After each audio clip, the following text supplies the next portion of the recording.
hold you. The place where you listen to get a value. The place where you listen to get the hold you. The place where you listen to get a value.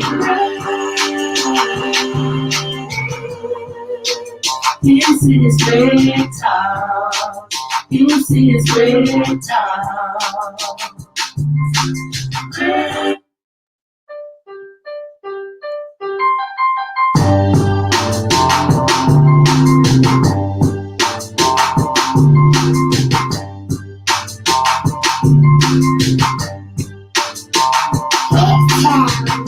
Good afternoon, good evening, good evening, good evening. Welcome, welcome. Welcome to Greg Talks. Welcome to Greg Talks, the place where you listen to get a fair view, the place where you listen to get the whole truth. This is Greg Talks. Good afternoon, good evening, Melanie Jenkins. Good evening, good evening.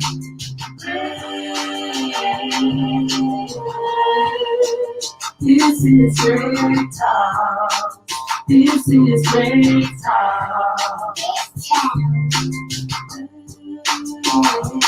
Yeah, I love it every time I hear my grandson in there say, Greg Talks. Good evening, everybody. Good evening, everybody. Welcome to this edition of Greg Talks. We are so excited to have you joining us. I'm going to ask you to, if you will, to go ahead and share the video. Okay, good evening, Tanya Taylor. Go ahead and share the video. Go ahead and start a watch party. We have a very, very interesting topic this evening dealing with breast cancer awareness. As I stated earlier in the month, that this month is Breast Cancer Awareness Month and Down Syndrome Awareness Month. So we have dedicated every show this month to breast cancer awareness and Down syndrome awareness. We just want to spread the word. Yes, we want to spread the word because it is important that we allow the world to know what's really happening and what we're really facing in these days and time. But not only that, but to attempt to give informative information that's going to be a blessing to somebody else's life to help them through their situation, because none of us know what we're going to face in a lifetime, but to have information about it will give us a more level playing field of facing those situations that we have to face. So we got a very, very special guest tonight that's with us, an awesome woman of God, man. She comes with a very, very long resume. If I took time to go through her resume, I may not get a chance to talk to her on the show, but she's awesome. God is doing marvelous things through her and her husband, Pastor Elvin Hamilton. And she's coming with us tonight all the way from Oklahoma. That's a long way out, all the way from Oklahoma. But she's going to share tonight on breast cancer awareness, and she's going to share her story with us tonight. Come on, give up some applause as I bring in Pastor Bessie Jenkins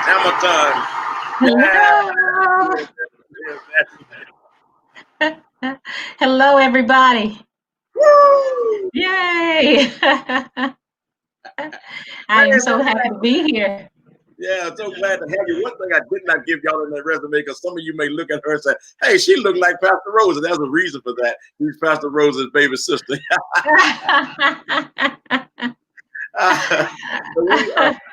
We are so excited to have you join us this evening for this edition of Greg Talks. It is amazing how God can make things happen and bring things together. And I do believe that it is so important that if God has brought us through something, it's important that we share that with people, because breast cancer is a real deal, man, that many people face and many people have to deal with. I tell people all the time that I've been affected by breast cancer as well as Down syndrome. So that's why me and Rosa, we advocate on both sides for that, because my mother, as you know, is a 2-time breast cancer survivor, and you yourself is a breast cancer survivor. So we are excited. So we're going to be prepared to take questions from our audience tonight as well. Yeah, we want you to get involved. If you got questions, she got answers. So tell her what part of Oklahoma are you living in? I am in Oklahoma City, Oklahoma. Yeah, Oh, yeah, oh, yeah. mother, Oklahoma City Thunder. oh, yeah. Oh, well. Oh, mother. Oh, well. I'm sorry. But I'm a Lakers fan, you know that. I'm a LeBron Oh, James fan. right, Right, right, right, right. I know I like right. you for some reason. Oh man, oh man. So now you have had this bout or this journey, should I say, with breast cancer, and we know that this kind of news to anybody can be devastating. I never forget sitting in the hospital with my dad that day, and with my mom and with my dad. We was in the waiting room, and the doctors came out and told us that she actually had breast cancer. Now this was approximately 36 years ago, so Wow. that was they didn't know much to do back then. Right. So they pretty much had to do a vasectomy or whatever, and they had to get permission from my dad. But I never forget how the look on my dad's face and having to make that decision, Right. at that particular moment. So I know how that can make people feel. So just kind of share with us tonight how what was going through your mind at the time the doctors gave you that diagnosis. Well, in 2012, I just went in for a routine mammogram, and I didn't think anything about it. I just knew that it was something I didn't want to do, but I was forced to do, because I knew that it was the right thing to do at age, 41. It was time for a mammogram, and so I went in just for a routine checkup, and left feeling good that I had accomplished that for the day.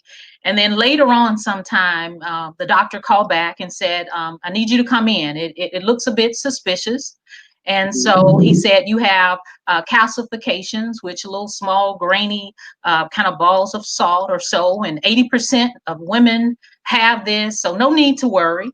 This is, normal. But because we see them, we really want to check them. And so they did another x-ray, another mammogram. And when I came back again the second time, they said, this looks very suspicious. And so they sent me to a surgeon, and we did a biopsy, and went home still thinking, feeling pretty good about it. And I received the call from the surgeon. And when he called, he said, well, I need you to bring your husband. And I remember thinking, well, why bring my husband? What's wrong? He said, well, don't worry about it. But I probably knew at that moment that I was up against this battle. And he didn't waste any time. I got there and he said, you have breast cancer. And I'll be honest with you, on that particular day, I don't remember a whole lot more after that day. I felt numb.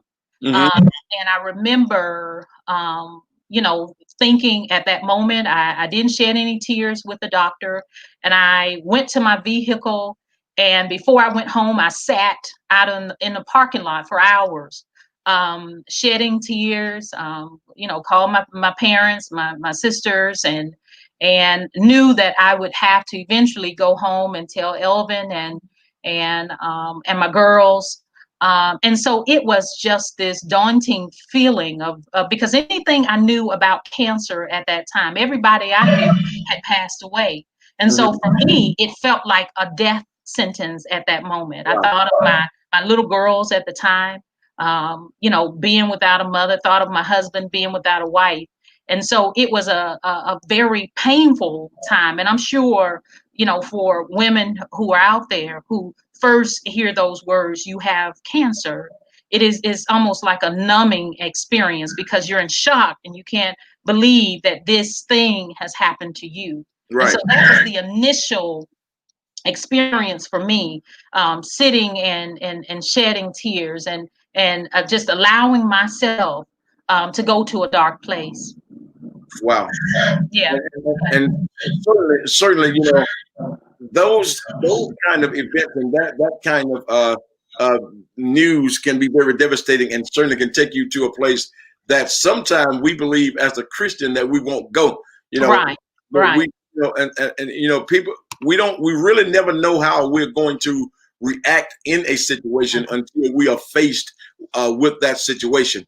Now, I told you I got some good people in the audience, man, that don't mind asking questions. So we got a question already. It's raising daughters, raising all daughters. I'd like to know, how early should we start mammograms? Well, I have always asked that question because our daughters have a 50% chance of getting breast cancer, and that's the reality of the situation. And so I'm very honest, with my girls. 21 is the age that I have been given, and so at age 21, they both will have a mammogram. But it is, something that we have to think of when we talk about our daughters, as well as when we talk about our sisters and our mothers. But making sure that we are getting yearly mammograms, but then making sure our daughters at age 21, they should be getting a mammogram. And that's early, that's young, because typically it's 40. But it is something that we just have to do, and we have to make sure, even during this time as they become teenagers, 13, making sure that they are doing self-checks themselves. They should be checking all the time, even now, 13 until 21, having self-exams and making sure they're checking to make sure that there are no lumps. And if there's something suspicious, then it is definitely time to take them in. Okay, so basically, you're saying that this is hereditary, is hereditary, or can be hereditary, and if it's already present, then it's best to start at that age, 21. Yes, and the thing about it is, I was diagnosed with stage 1 estrogen receptive positive breast cancer, and it's called ER. Mm-hmm. And it is interesting because usually, for the most part, this is one typically that women get, because it really comes from our female parts. It's estrogen around the uterus and all of that. So it is one that is more common with women, but it's also one that's more curable. You don't have as many women, dying from ER breast cancer, because if you can catch it early, and that's just like anything, getting it early detection is key. I was stage 1. And so I had an opportunity, to opt for, lumpectomy, rather than mastectomy. And because it was stage 1, I had radiation, 35 weeks, 35 treatments, 7 weeks. And so the earlier we can get that detection, the better off we will be, because we know that 1 in 8 women will get breast cancer. And that means about 220,000 women will get breast cancer in a year. 40,000 of those women will die. Wow. 2,100 men will get it, and 400 men will die. So it is something, it is real. There are all, various types. But again, just as I said, I had ER.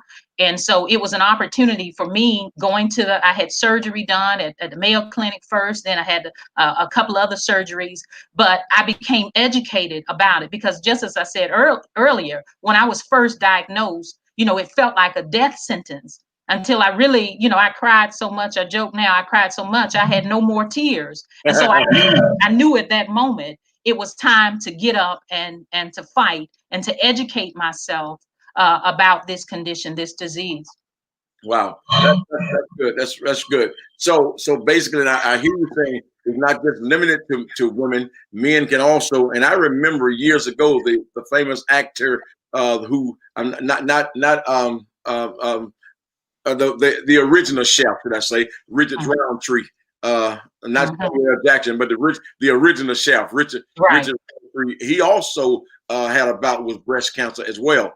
So no, it's definitely not limited to women. Men are also affected by it as well.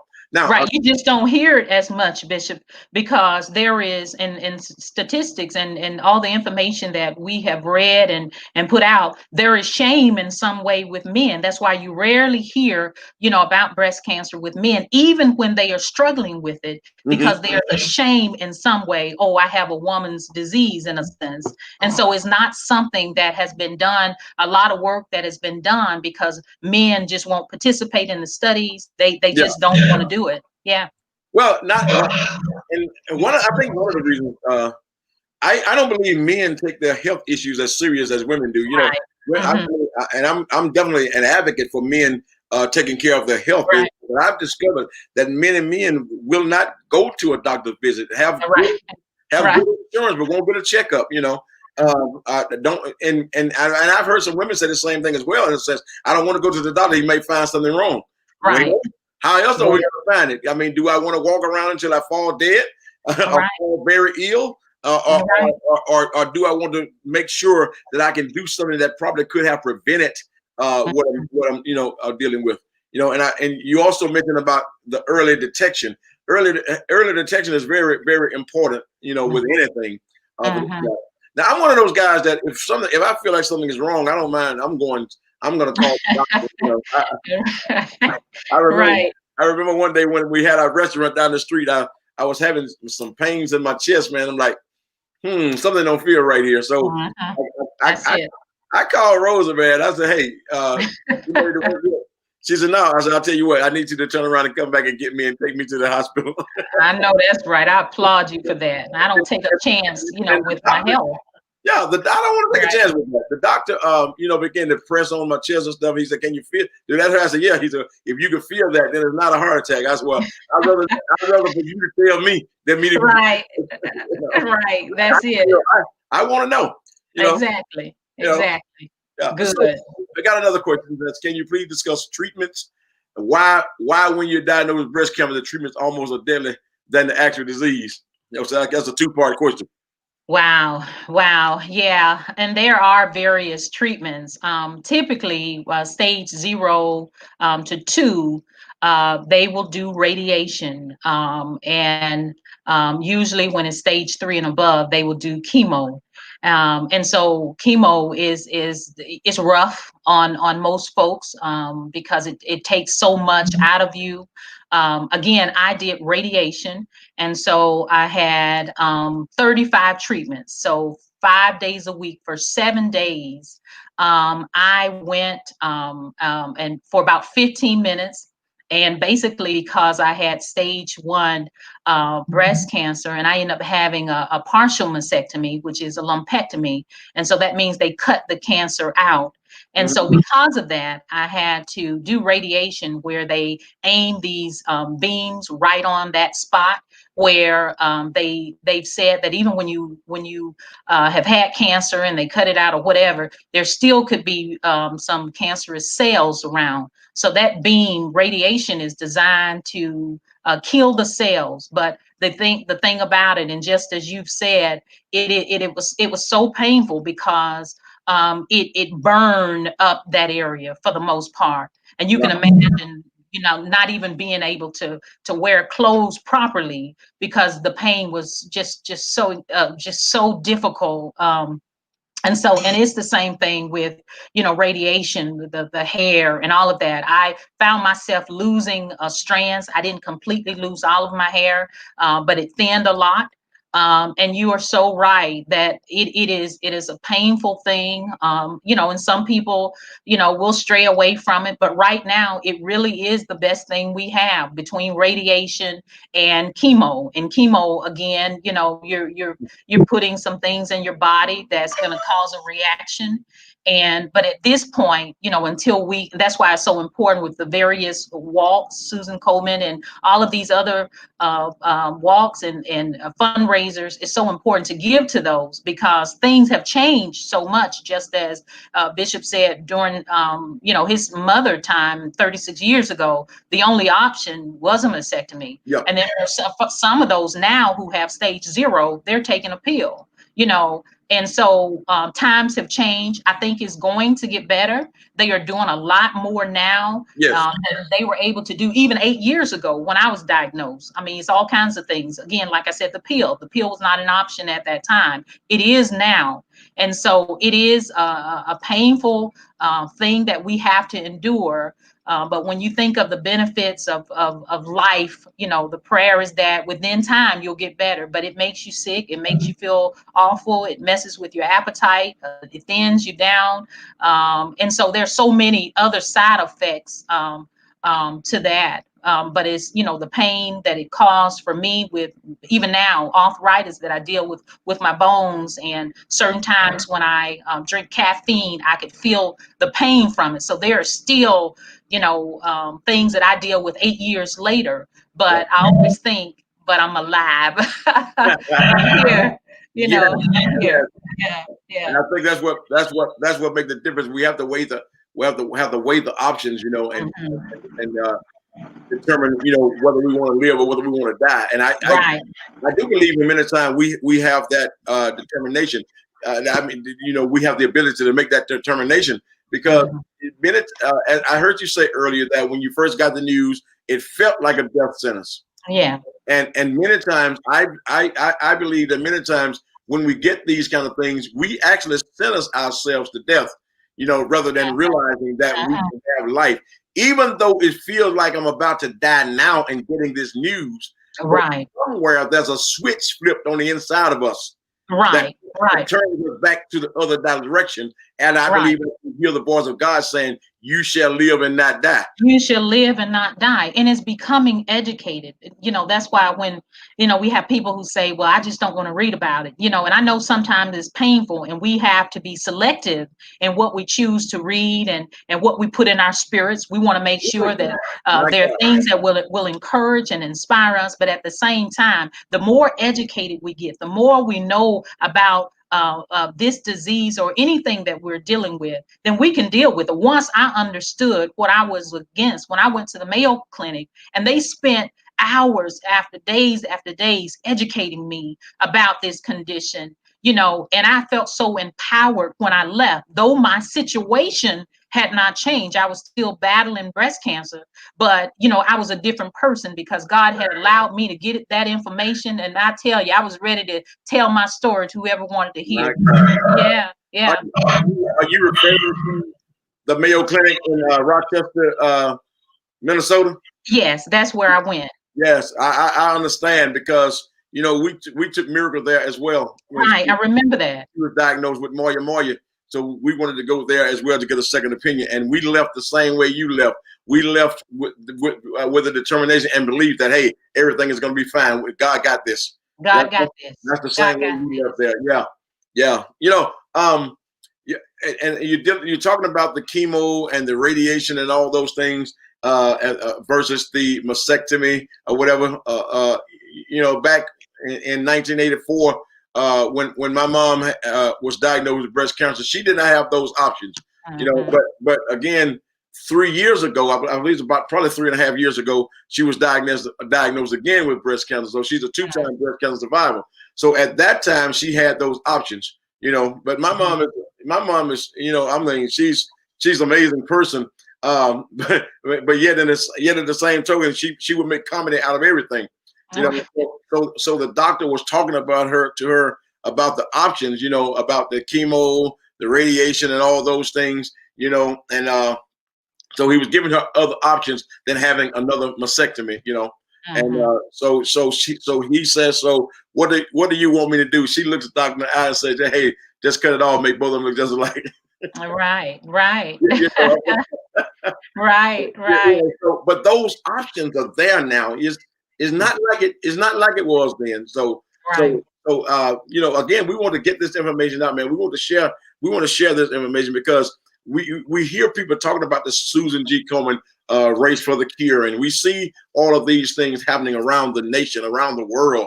It is important that these things transpire so that there is more research and that Mhm. they can see what else can be done to make things better. As we noticed over the past 36 years, things have gotten a lot better. Right, right, right. Because even when you think of that number, 1 in 8 women. Yeah, So if you think about your family members, if you think about, the people you're around at work or wherever it is, 1 in 8 women will get, breast cancer. And so and so we know that that is a reality of where we are right now, even based on, you know, just living life, you know. And I think we have to, you know, begin to think, be proactive about what we eat, what we put in our bodies, what are some things that are not healthy, you know, for us, that could cause these cells to kind of awaken. And that's really what happens with that. We all have cells in our bodies, but sometimes some are awakened by certain things that we put in our body, and they're hereditary. You know, it's almost, you know, unavoidable. But at the same time, we can do some things to help our situation. But we just have to be conscious of our bodies, what we put in our bodies, how we're living our life, so that we can have the best chance of having the best body, having this temple that God has blessed us with. Yeah. And I like the fact that you said there about being proactive, you know, and I've discovered in many things in our life as people, we're more reactive. We're more reactive than proactive, and so in other words, we don't need to wait until something happens that we give a reaction, but we can be more proactive by taking part ahead of time. Yeah. Right. So, now I know you shared with us that during that time when you got the news, you felt like you know, and I really can identify with that, because I understand how we felt when we got the news of I don't understand how I felt when I got the news that my mother had breast cancer, but I also understand how me and Rosa felt when we got the news that Miracle was diagnosed with Down syndrome. You know, so hey, Pastor Elvin, yeah. Also, we understand how these things can make you feel, and it was ironic that Pastor Elvin's name pops up as I was getting ready to ask this question. You know, how you know, we know how you felt. What was Elvin's reactions and to all of this? I mean, I know you guys had been through some stuff and had proven that you understood that God's grace was sufficient, you know, because we understand what you had been through with Macaria and all that, and you know what God had delivered through that. But how was Elvin feeling at this time? Well, he was always just so, you know, encouraging and inspiring. You know, always saying, you know, we're gonna beat this. You know, when I was diagnosed, and I shared that for a day or two, I shedded tears until I had no more tears, and so he was like, "Now let's get up." And he drove me, you know, to the Mayo Clinic.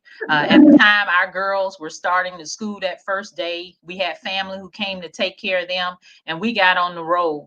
And so every single visit, you know, at the Mayo Clinic, he was there just to provide support. And I just keep thinking, you know, and it's so funny now when I go back and I think about it, with him traveling with me, that even in Minnesota, it felt like we were on a honeymoon.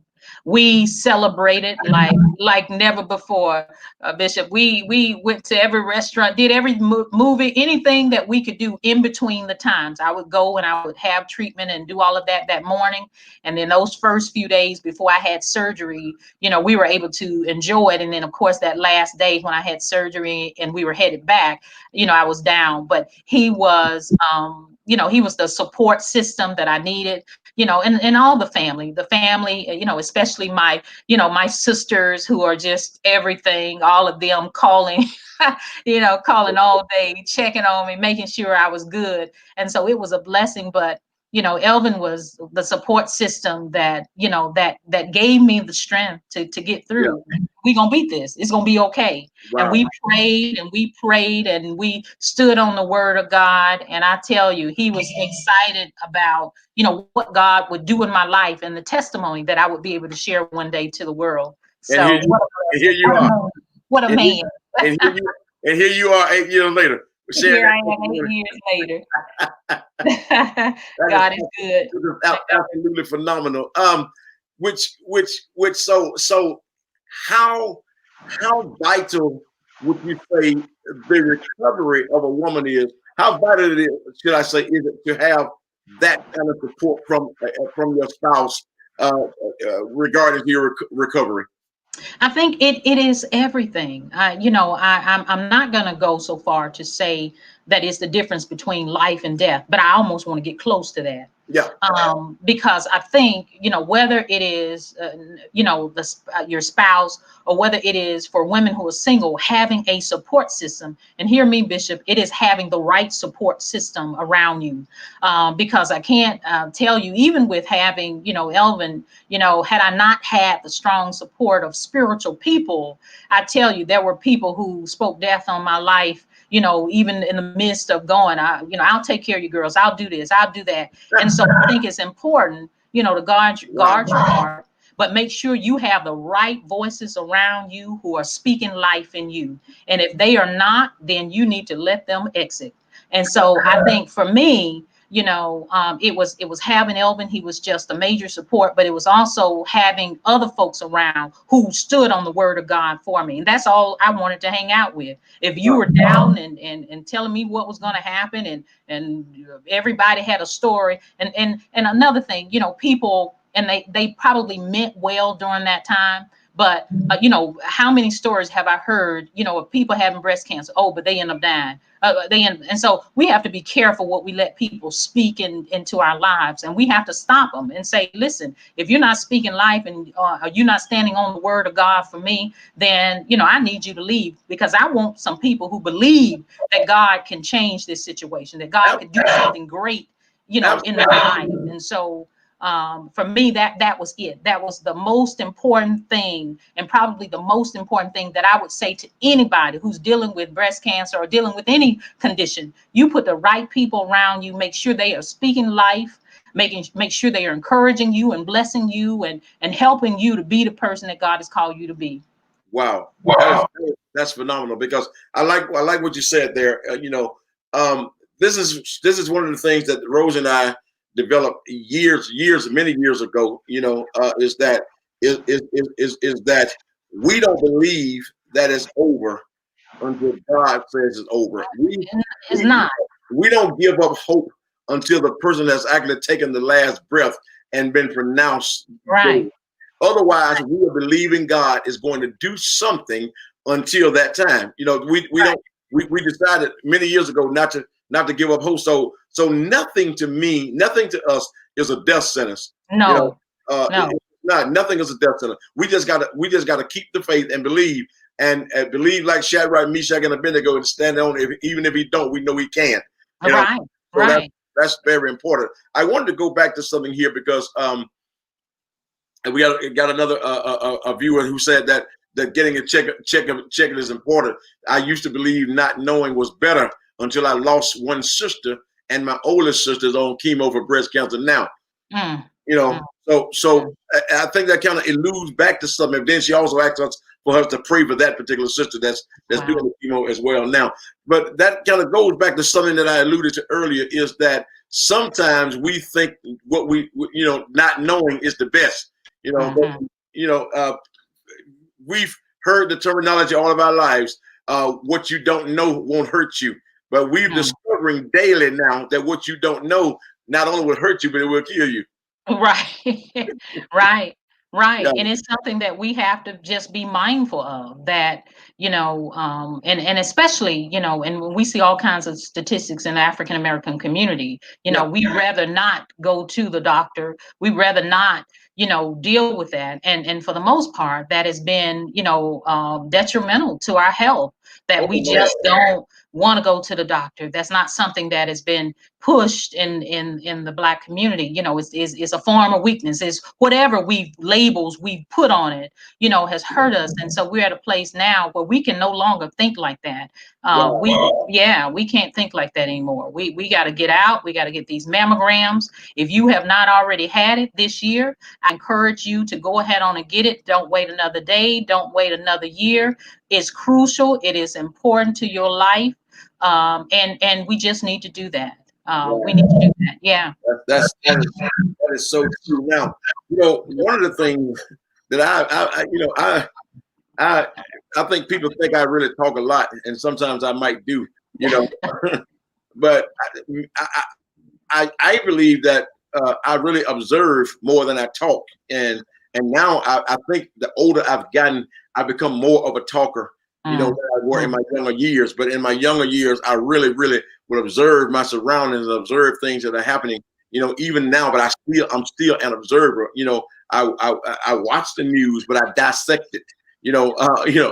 Very, very analytical when it comes to certain things. And one of the things that are very prevalent now in society is that we talk about the healthcare disparity when it comes to African American people. But here I'm hearing you saying some of the same stuff that I've been observing is not only is there a healthcare disparity, but even without the healthcare disparity, some of us just won't take care of our bodies. Some of us have major medical insurance, good HMOs, and still won't go get a checkup. Right. You know. Right. So what is the fear in people? You know, what is the real fear? And I, you know what, and I don't mind if anybody in the audience would give your opinion on this as well. But what is the real fear when it comes to people and going to see the doctor? Right. And I do want to hear from the audience as well. But I think a large, percentage of it is just how we were brought up. A lot of it is, we believe in home remedies. Anything happened back in the day, you just, you just take this medicine or that medicine, or you make up something that you would take, and all of that. And I think some of that is that we have not been trained to understand that as times have changed. And don't get me wrong, we love mom and daddy's home remedies and all of that, but times have changed now where those remedies are not working. And so we have to get ourselves to the doctor. Some of it is a form of weakness or feeling like something's wrong. And then it goes back to what we've been talking about the entire time, that if I'm wrong, I don't want to know. And so when we develop those things and we think that that is how, we are to live, that's why we go when we're stage 4 cancer, when we're stage 4, but if we were doing our routine checkups and starting at the right time, women starting at 40, maybe it's possible, that we could have an early detection. And it's the same thing with anything else we deal with. And so I think we deal with this discrepancy with healthcare, and we know that is a big issue. People do not have medical care, but I still encourage us to find those clinics that are free, to continue to make our health a priority. One body that God has blessed us with, and we will never get this body again. And so we just it has to be something that we consider to be a priority in our lives, that we got to take care of our bodies. And so I think it's a lot of things that we, associate, that it's a form of weakness, or it's a label, or I don't want to feel this way, or I feel fine. We talk ourselves out of so many things. And so, but we just got to stop that. We got to get to the doctor. You got to go to the doctor. I'm glad you mentioned. I'm glad you brought that up, because especially about the home remedies. I'm getting older. I'm getting up in age. I won't say I'm a lot older than you, but anyway. Right. but I grew up with a lot of those home remedies. But yet I understand that those home remedies was made for that time. It was not made for this time. And some of the stuff that we used to do then that made us live will probably kill us now. Right. I think here's my take on that, because I'm a firm believer that God blessed us according to what we had. If that's all we had, then that's how God blessed us with it. But now God has blessed us with better and more. We got more technology. We got more scientific evaluation. We got all of these things that are at our fingertips. So there's nothing wrong with using those. But if I continue to try to do like I did 50 years ago, it's just not going to turn out the same. Right. And then it's also another thing in which I've heard from people, it is a distrust, in the medical system, medical care system. Sometimes our people, and don't get me wrong, rightfully so. I fight for I fight for health care for, African Americans all the time. So I know that to be true, that sometimes, the medical care system is not fair when it comes to, our health. And so we are often dismissed.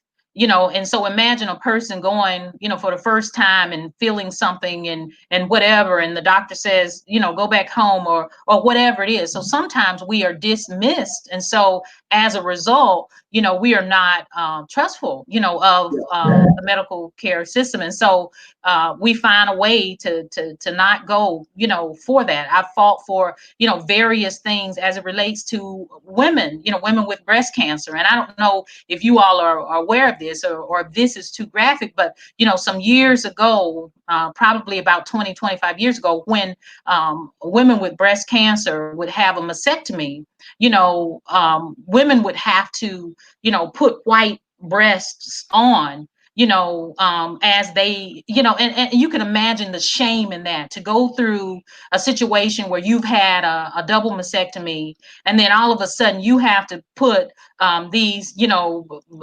plastic, breast on. And so I think it's some of that, not feeling like people care, or that they take our health, serious. Because when you think of a situation like that, that is a painful, situation for anybody to go through. That if you're dealing with breast cancer, and then all of a sudden now you have to put something that's not a part of your body, it is a sense of shame. And I think we deal with that. We feel a sense of shame, as it relates to having issues and having to deal with going to the doctor. Wow. Wow. That's good. That's good. And you're probably right there. I think a lot, I believe we have been conditioned as people to look at things more from the outside, Mm-hmm. and look at things from the inside. We feel that we have to impress people that we don't even know. Mm-hmm. We feel that there has to be a certain a status quo about us. We have to have a certain, should I say, in this day and time, we use the word swagger about us, that we got to be impressive to the world, and we cannot just be who we are. And I think that plays a major factor in many areas of our life, and cause us to fall short on many things that we could be thriving on, because our goal should not be to have other people to look at us and ooh and ah. I use that terminology when it comes to weddings as well. In this day and time, people put more emphasis on the wedding than they do on the marriage. Right. So therefore, they married for about 15 minutes because they did the wedding planning, but they didn't do no marriage planning. Right. So the key. So in relation to that, I believe in many times that we don't do we may do a lot of living planning, but don't do any health planning. So how can we continue to live a good life and live healthy, a good healthy life, without doing some type of health planning? This is another word that I use a lot, is I don't mind living to get old, but I don't want to be living to be old and sick. I want to be old and healthy. Right. So that's good. So now one more question I want to ask you is this. Now I know during this time 8 years ago, the girls were relatively young. And but since that time, you've coached them along the way, and training them and teaching them so that they don't fall into the societal way of thinking, is that this ain't gonna happen to me. Right. And again, they were 9 and 7 or so, during that time, 8 years ago. 9 and 11 or so, 8 years ago. And so and for me, during that time, they understood that mom had this disease, and that it was pretty big, and they dealt with their own emotions about it as little girls, because we did not want to shun them away, or act as if though it did not happen, because they saw the result and the pain that mommy was sick. And so it was during that time, I made a decision that I would be blatant and honest about my condition, and the health and their health, that, so they are aware that they have, a 50% chance of getting breast cancer. And so that's why we work to make, good choices and eating fruit and vegetables, and now and making sure that we are taking care of our bodies. But they are, aware of that. They understand that at 21, they will get a mammogram. And so they understand that, that we can do, because the interesting thing about it, and the family knows this, that I was a very healthy person. I've always, the water and fruit and vegetables and all of that. Almost 3 years ago, I became a vegan, as well as my husband and my 17-year-old. My other daughter is a flexitarian, which she eats vegan food and regular food. That's actually a word called flexitarian. It's a real word. Okay.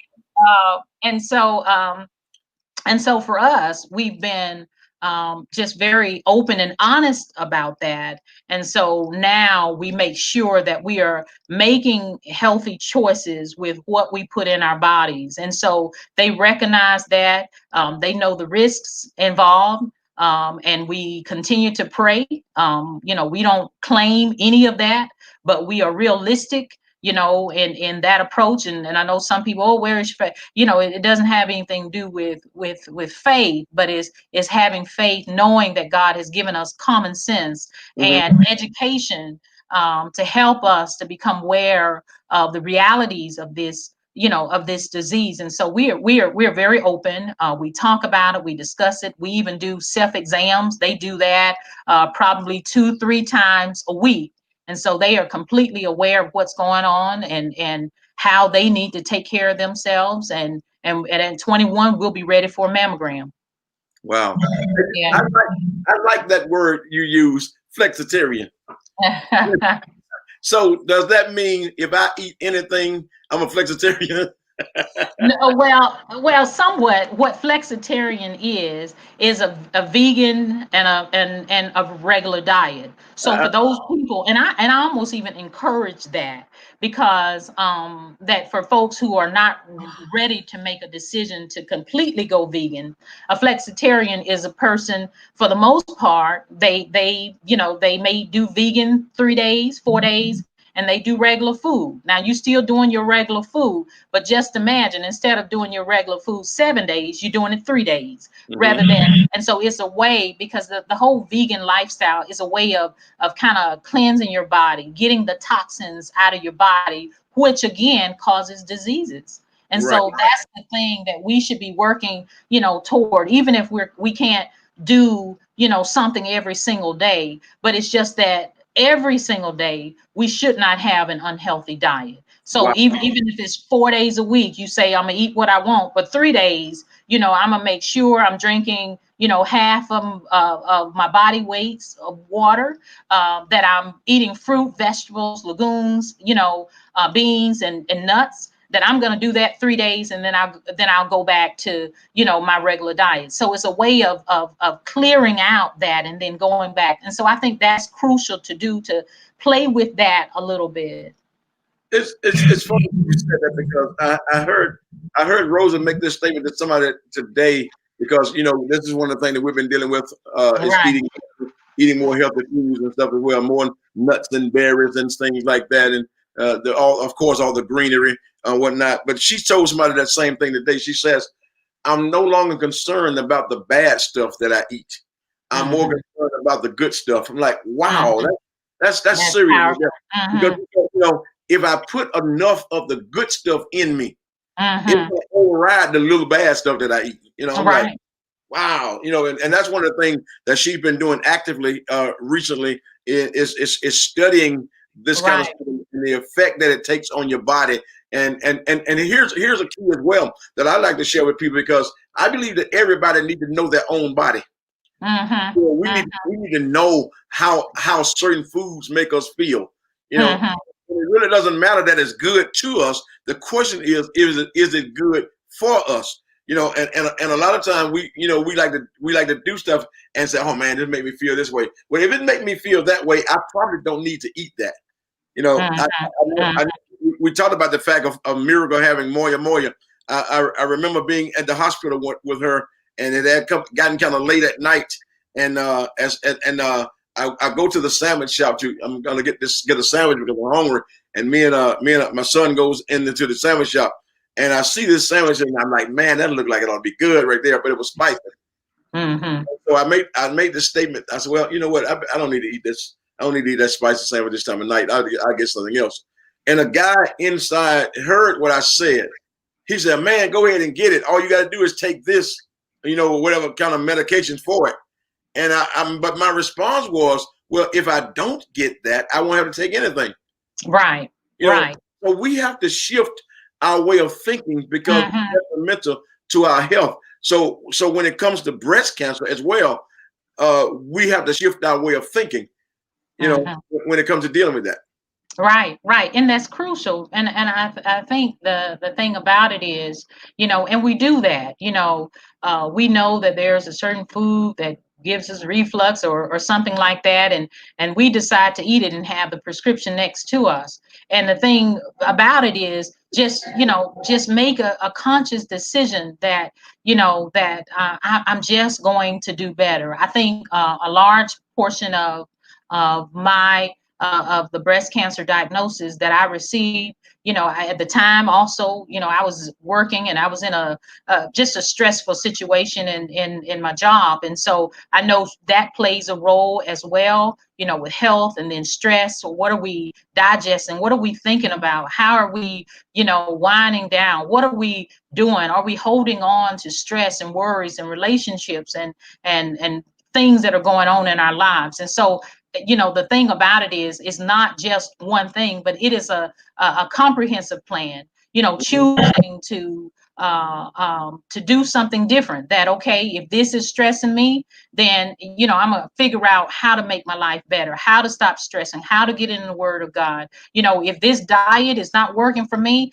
I'm going to figure out how to eat better, how to do better. If I'm not exercising, I'm going to figure out, what do I need to do to get to a gym or to walk or whatever. And if I'm not, reading my Bible or studying God's word, I'm going to figure out how to pour, myself into the word. And just as I said, it is a comprehensive plan. So it's not just one thing that we can do, but it's making a decision that I want to be better, that I want to do better. I don't want to keep being in pain. I don't want to keep hurting. I don't want to keep aching at night. And so it's making a decision to say, that there's a better life. There's a brighter day that God desires for all of us, and that we can remain in the situation, or we can choose to step out on faith and say, no more. I'm fighting for my life. I'm fighting for my health. I'm fighting for my family. I'm fighting for my faith. That I'm gonna fight, and it is a fight. It is a fight to stay healthy. Food, that's what I tell people. Food is so good, and and you just have to. Oh my goodness, food is so good. I miss, my church's chicken every now and then, my legs and okras and all of that. But I replace it. I tell you, I'll get some cauliflower and I'll get me some okras, and you wouldn't know the difference. And I know, imagination. Right. And you do it a long time. I know some will say, what? But I tell you, it starts off rough. But within any period of time, if you do something long enough, you will see that you can do it. Now, if you do it one day and go back and forth, but if you are willing to commit yourself for about 21 days to almost anything, you can do almost anything. Oh, you just got to be willing. I agree. I agree wholeheartedly. I was laughing because I heard you talk about how good food is and things like that. And I'm thinking, I know food is really good, but sometimes it's just overrated. It is, yes. But you can find in fruit and vegetables. I have found that, when I cook some fruit and vegetables, or I'm eating my nuts or whatever it is, that I find now just as much satisfaction. I never thought that I would be in a place that I could say that, because I enjoy food a lot. Yeah. And so that's why I believe that if I can do it, if I can change my diet, if I can change my lifestyle, anybody can do it. I loved, eating some food. And so now God has just changed my whole mind about what I eat and what I put in my body. And so I think that should be the goal for all of us. Yeah, and when I that's definitely important. And of course, breast cancer is a real serious health risk. And so if changing my eating habits, learning how to not to stress, debrief, or whatever the case may be, learning how to relax and calm down and not let things get to us so easily that causes us to stress and causes our minds to continually wander and so that we don't even rest. That's one of the things that's important as well. Proper rest. Right. It is so detrimental to our bodies and to our health. Even with the hereditary issues that we face, it's so important that we get proper rest. And I believe that in this fast-paced world that we live in now, that is one of the greatest causes to the sickness and diseases that we suffer from, is that body worn out. Right. And anything we've seen, or studied, it always goes back to, even when you go to the doctor's office now, how many hours are you sleeping? Mm-hmm. Even before they start dealing with your diagnosis, and some of us are sleeping an hour, 2 hours, 3 hours, 5 hours. And so it is important. Our rest sets the tone for our body. It puts our body in a healthy state where we can get up and accomplish anything. And so when we're tired and worn out and broken down and we're sleepy and we're whatever, we find ourselves feeling worse. And it just builds upon day after day after day after day. And so I think that would be, real key, just if you're not sleeping, figure out what do you need to do to get yourself on a regular schedule at night, making sure you're going to bed at the same time at night and getting up at the same time and just getting to a place where you just fight. It is a fight for, when we talk about our health, to stay healthy. And that is something that so many of us in this country that we face, as it relates to our health. And so we just got to start making the necessary changes, to live a healthy life, to still be able to have fun, but at the same time, make some changes so that our bodies can feel better. Amen. Holly, and my lovely wife has become a serious health advocate, man. And she's looking into so much stuff right now and making life changes, not only just for her, but for the entire family and for everybody that's connected to her. Because I believe, without a doubt, she has the mentality of the song of Jacqueline Carr, that everything attached to me wins. So she definitely wants to see everything attached to her win. And if she's trying to live that healthy life, she really wants to see everybody attached to her exercising that same privilege to have that prosperous, healthy life. So that is absolutely phenomenal. Bessie, we definitely appreciate you sharing with us tonight. It's been absolutely phenomenal. I don't know, we didn't get a whole lot of questions tonight, but before we go, I do want to, invite our guests to, if you have any questions, to go ahead and ask questions, before we close out, because we definitely don't want to leave. We don't, we want to make sure you get all the information that you need so that you would know how to approach life in the future when it comes to dealing with breast cancer. So we'll take a moment. If anybody wants to post a question, you can go ahead and do that now, and we will be glad to take those questions. My. Okay. So everybody's doing well in Oklahoma. Yes. Except for the Oklahoma Thunder, right? Right. I tell people I'm a LeBron James fan, but I'm cheering for Oklahoma City Thunder since I'm here in Oklahoma. So yeah. You live there, you might as well cheer for them. Right. Absolutely. Yo, that's a question. Say, how do you feel now? Oh my goodness, I feel like I can fly. I tell you, at this stage, it has been 8 years. And the thing about, when you battle breast cancer or anything, there are always repercussions and things that you have to deal with. And I've found, arthritis, I deal with a few other things that came from having radiation. But again, the majority of those things that I have dealt with because I transitioned, almost 3 years ago to becoming vegan. Mhm. My body has just changed and it feels so good, so free. I don't deal with, pain as much. And if I have a cold, whereas before 3 weeks, 4 weeks, it may be a day or two and I'm done. And so it has changed my life. I just feel wonderful these days. I feel the best I have ever felt in my life at 49 years old. Wow. And God has just continued on to bless my life and for me to be, an influence in some way in helping others. And so I just feel so great. I am, I see the young people, often say I'm living my best life, and I'm living my best life right now. And I know that it is because of prayer and faith, but it is also because of allowing myself to pray and ask God to help me make the necessary changes to feel good, not just, like I said, physically, mentally, emotionally, really training my mind to focus on the things that matter and letting go of stress and things that had caused me to deal with so much pain. And so I'm just thankful. I feel great.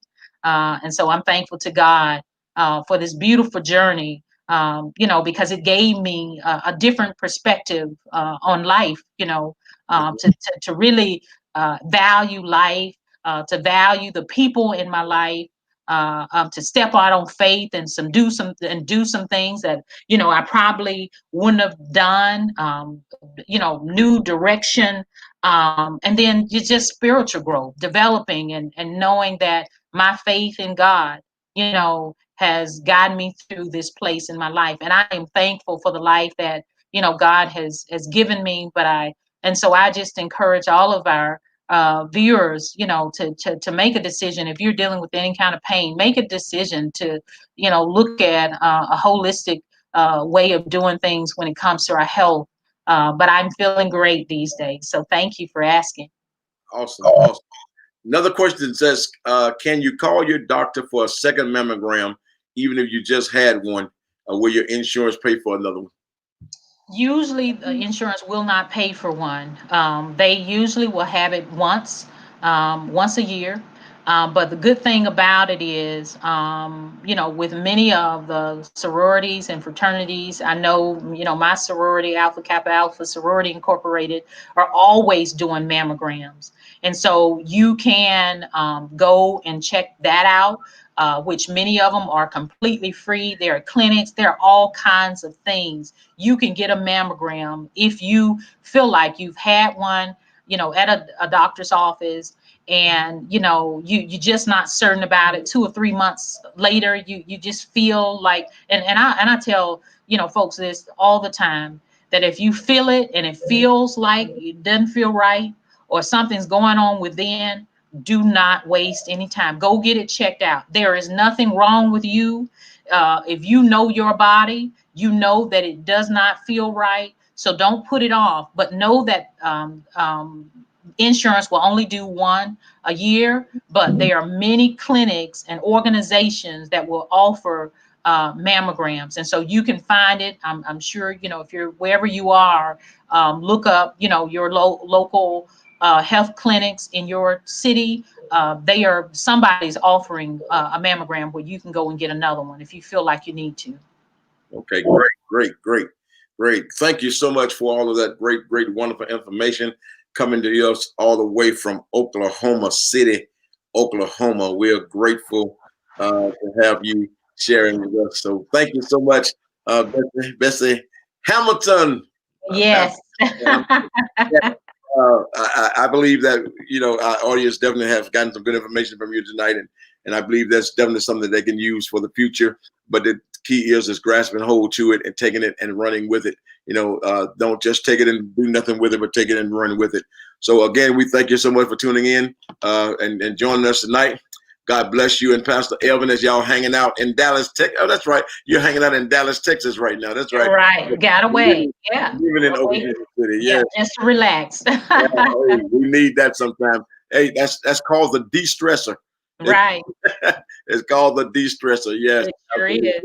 Absolutely. So God bless you, Bessie. We appreciate you. Y'all take care, and we'll talk to you later. Okay, thank you all. All right. Hey guys, thank you so much for tuning in to Greg's Talk. For this edition, we've been sharing with you about breast cancer. This is definitely Breast Cancer Awareness Month, and we just wanted to be able to share with you the life of breast cancer and things that you can do in that area of your life if you're ever faced with it. But we'll also make sure that we support those who have been battling with this and battling with it, and if they're into this, we can support to help with research. We encourage you to do that. God bless you, and God keep you is our prayer. Thank you so much again for tuning in to Greg Talks. We love you. We appreciate you, and may God bless you.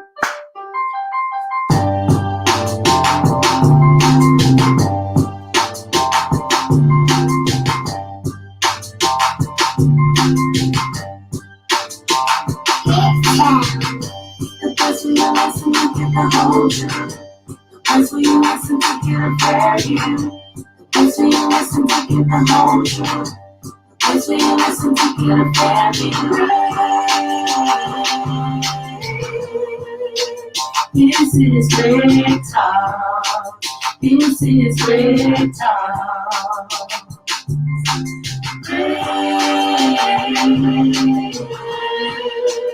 This is Greg Talk. This is Greg Talk. Hey, God bless you. Peace out. We love you. Until next time, this is our fair view on real issues.